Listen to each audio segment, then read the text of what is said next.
नासदासिन्नो सदासित् तदानीं नासिद्रजो नो व्योमा परो यत् किमावरीवः कुह कस्य शर्मन्नम्भः किमासीत् गहनं गभीरं। सृष्टि से पहले सत नहीं था, असत भी नहीं, अंतरिक्ष भी नहीं, आकाश भी नहीं था। छिपा था क्या, कहाँ, किसने ढका था? उस पल तो अगम अतल जल भी कहाँ था।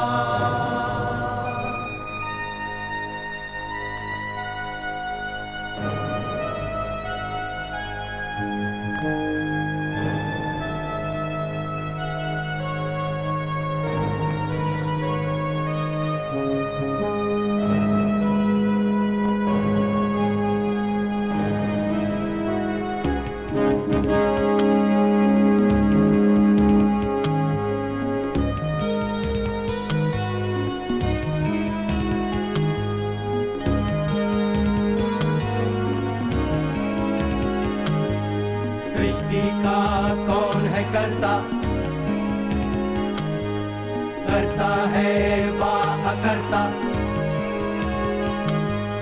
ऊंचे आकाश में रहता, सदा अध्यक्ष बना रहता।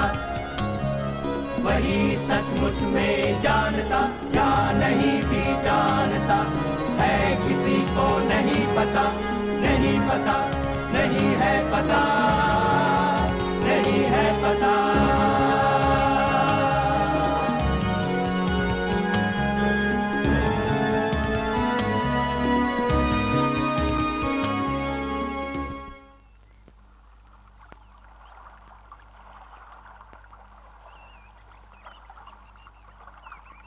एक अरसे तक आर्य लोग हिंदुस्तान के उत्तर में अफगानिस्तान तक ही महदूद रहे, जिसे वो ब्रह्मवर्त कहते थे। बाद में जब वो गंगा और यमुना के मैदानों में आकर बस गए, तब अपने इस नए वतन को आर्यवर्त कहने लगे।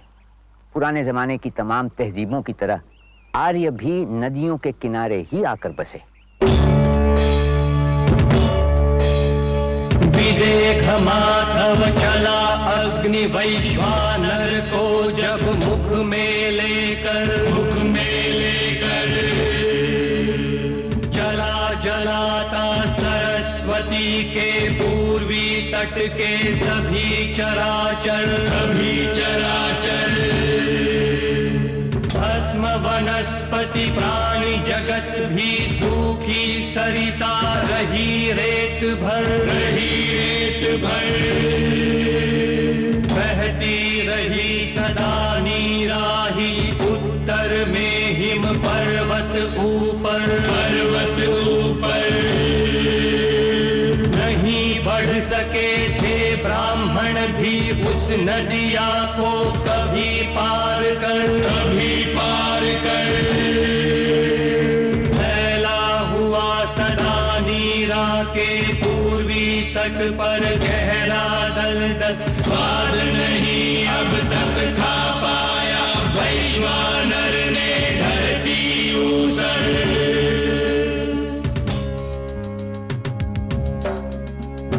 यज्ञ के ब्राह्मण में शत उपजाऊ है अब धरती वो। शीतल जल को लेकर बहती तपे दिनों में भी सरिता वो।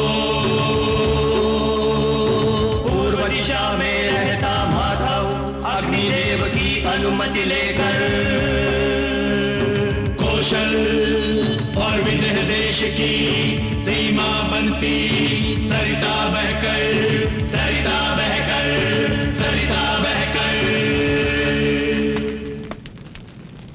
उत्तर ऋग्वेद काल की आबादी पशुपालक वैदिक लोगों, किसानों और आदिम कबीलों का मिला जुला रूप थी। ये हिंद आर्य समूह लगभग 1000 वर्ष ईसा पूर्व में पंजाब से पूरब की ओर बढ़ने लगे।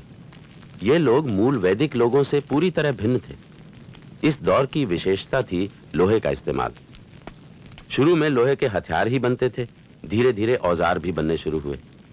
खेती के लिए लकड़ी के हल का इस्तेमाल शुरू हुआ। मिट्टी के बर्तन बनाना, कपड़े बुनना और लकड़ी का सामान तैयार करने की तकनीक सिंधु घाटी सभ्यता से ही ली गई। जोतता धरती लिए वो बैल छे और ऋतुएं हैं हमारी छे जोतता ऋतुओं सहित वो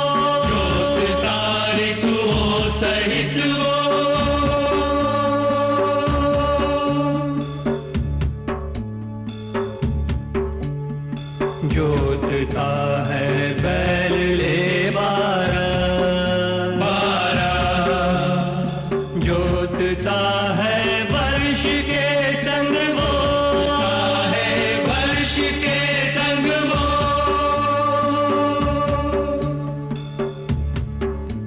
आठवीं शताब्दी ईसा पूर्व के आसपास मध्य गंगा घाटी के घने जंगली इलाके को साफ करने और जोतने में लोहे के औजारों का बड़े पैमाने पर इस्तेमाल हुआ, जिससे पैदावार बढ़ने लगी। यहां तक कि खपत से ज्यादा उत्पादन होने लगा, जिसके आधार पर ग्रामीण बस्तियों और नगरों की स्थापना हुई। ये अतिरिक्त उत्पादन एक ऐसे सामाजिक स्वरूप में ही संभव था जिसमें बड़े पैमाने पर श्रम उपलब्ध हो सके। नए समाज में एक गुलाम शूद्र वर्ग वजूद में आया और ब्राह्मण, राजन्य, वैश्य और शूद्र, ये 4 वर्ग या वर्ण समाज में उभरने लगे। आदि पुरुष के यज्ञ में पुरुष की हवि की देवताओं ने की धारणा, घृत हुआ वसंत, ग्रीष्म ईंधन, हवि की शरद ऋतु में की कल्पना। पुरुष को बांटा देवों ने कितने अंशों में, मुख था कौन, भुजाएं थी कौन, जंघाएं कौन, चरण था कौन। पुरुष के मुख से ब्राह्मण, बाहु से क्षत्रिय, जंघा से वैश्य और चरणों से शूद्र निकला था। इस तरह भारत में वर्ण व्यवस्था की शुरुआत हुई, जो शूद्रों की श्रम शक्ति पर आधारित थी।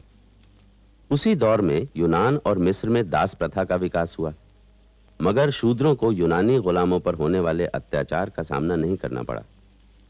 शुरू में शूद्र कबीले का हिस्सा थे और वो कबायली समारोहों में भाग ले सकते थे, लेकिन बाद में जब नगरों का विकास होने लगा, तब शूद्रों के ऊपर कई तरह के अंकुश लगा दिए गए। रामायण में राम ने शूद्र शंबूक को तप करने के अपराध में मृत्यु दंड दे दिया था। इस कथा से राम की क्रूरता का नहीं, बल्कि उस दौर के ब्राह्मणों की स्वार्थपूर्ण भावना का प्रदर्शन होता है, जिसके आधार पर इस कथा को बाद में रामायण में जोड़ा गया। तू तो अभी बच्चा था, तूने तो 14 वसंत भी नहीं देखे। देख देख तो तेरी माँ का हृदय चूर चूर हुआ जाता है, तुझको खोकर वो भी नहीं जीना चाहती है। मेरा बेटा सब ही अकाल के मुंह में चला गया। प्रतापी राजा राम, क्या तुम्हारे राज्य में ऐसा ही होगा? राम, हाँ राम ही है दोषी। यदि उनके सिंहासन पर बैठने से एक अबोध बालक की मृत्यु हो सकती है। महाराज को दोष क्यों देती है ब्राह्मणी? अरे ये तो तेरा अपना कर्म है। अपना कर्म? हाय मैं क्या करूं, कहां जाऊं? भगवान ही जानता है। मैंने कभी अपने मुंह से असत्य वचन नहीं कहे, कभी किसी पशु का वध नहीं किया, कभी किसी मनुष्य को दुख नहीं पहुंचाया। ओ राजा राम, हमारे पुत्र के प्राणों को वापस लौटा दो, वापस लौटा दो। नहीं तो हम तेरे ही राज दरबार के सामने अपने प्राण दे देंगे। हम ब्राह्मणों की हत्या का पाप तुझे ही लगेगा। यदि ब्रह्म हत्या करके तुम सुख से जी सको तो हे राजा राम, भगवान तुम्हें लंबी आयु दे, तुम अपने भाइयों के साथ सुख से जियो। अपने आप को इक्ष्वाकु वंश की महान शासक समझने वाले हो राजा राम, सुन लो, जिस राज्य में अबोध बालकों के प्राणों की सुरक्षा नहीं है, वहां की प्रजा कभी सुरक्षित नहीं रह सकती। जब कोई राजा अपने कर्तव्य पालन में असफल होता है, तभी ऐसी घटित घटनाएं होती हैं। पाप बढ़ता है, अकाल मृत्यु होती है, चारों ओर अव्यवस्था फैल जाती है। इस ब्राह्मण ने जो आरोप लगाया है, उस विषय पर मैं आपसे सलाह चाहता हूं। लगता है मेरे ही किसी अपराध के कारण उसके पुत्र की मृत्यु हुई है। महाराज, पहले उस बालक की अकस्मात मृत्यु का कारण सुने, उसके पश्चात जो आप उचित समझे वो करें। मैं आपके परामर्श की प्रतीक्षा कर रहा हूं देवर्षि। हे यशस्वी महाराज, सतयुग में केवल ब्राह्मण ही तप करके उसके फलों को प्राप्त कर सकते थे। उस युग में अकाल मृत्यु नहीं होती थी, केवल ज्ञानी ही शासक होते थे। त्रेता युग के अवतरित होने पर 4 वर्णों का निर्माण हुआ। ब्राह्मणों के साथ साथ क्षत्रियों को भी तप करने का अधिकार मिल गया। वैश्य व्यापार करते थे और शूद्र इन तीनों वर्णों की सेवा करके अपना जीवन व्यतीत करते थे। इस प्रकार सभी वर्ण विधिवत स्वधर्म का पालन करते थे। द्वापर युग के आने पर जब अधर्म बहुत बढ़ गया, तब वैश्यों को भी तप करने का अधिकार मिल गया। किंतु शूद्रों के लिए इस युग में भी तप करना सर्वथा वर्जित था। राजन, केवल कलयुग में यह संभव है कि शूद्र तप कर सकें। त्रेता युग में ही नहीं, द्वापर युग में भी यदि कोई शूद्र तप करता है तो वो महान पाप है राजन, महान पाप। आप क्या कह रहे हैं महर्षि? क्या हमारे राज्य में ऐसी कोई तपस्या की जा रही है? हां भूपति, उच्चता प्राप्त करने की इच्छा से एक शूद्र शंभुक ने तप करने का साहस किया है। उसे निश्चय ही मृत्युदंड मिलना चाहिए। यदि कोई मोक्ष पाने के लिए तप कर रहा है तो उसे मृत्युदंड कैसे दिया जा सकता है महामुनि? महाराज, आपने रावण को भी तो मृत्युदंड दिया था। क्या वो एक महान तपस्वी नहीं था?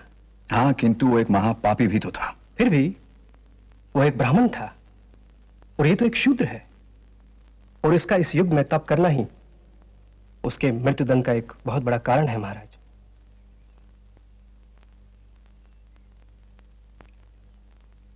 तो फिर क्या शंभुक पापी है?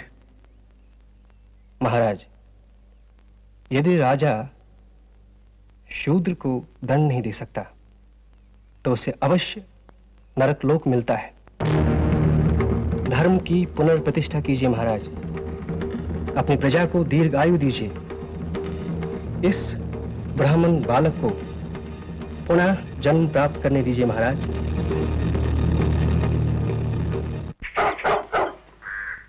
किसान समुदायों में आदिम शिकारी और अन्य बटोर कबीले बड़ी तादाद में शामिल किए गए, लेकिन उन्हें वर्ण व्यवस्था के बाहर सस्ते गुलाम मजदूरों की तरह रखा गया। गुरुदेव, कुत्ते ने भूखना बंद कर दिया। उधर कोई है जो हमारे शिकारी कुत्ते पर बाण छोड़ रहा है? अवश्य इन जंगलों में रहने वाला कोई निषाद होगा। चलो चलकर देखते हैं।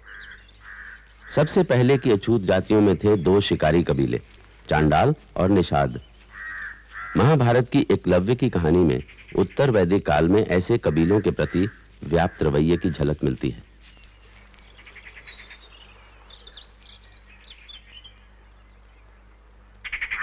बाण से कुत्ते का मुंह बंद कर दिया गया है।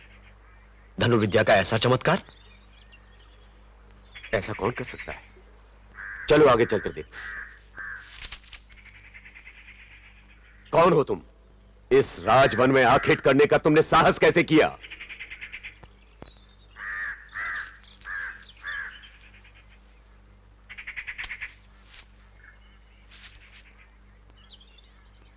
गुरुदेव, मुझे आपका आशीर्वाद चाहिए। मुझे गुरुदेव कहने वाले, मुझसे आशीर्वाद चाहने वाले तुम हो कौन? इससे पहले तो मैंने तुम्हें कभी नहीं देखा। गुरुदेव, मैं एकलव्य नाम का एक निषाद हूं। अपने ही कबीले के सरदार व्याधराज का पुत्र हूं मैं। गुरुदेव, आपने मुझे पहचाना नहीं? मैं आपसे पहले भी मिल चुका हूं। 10 वर्ष पहले मैं आपके पास शिष्य बनने आया था। तब आपने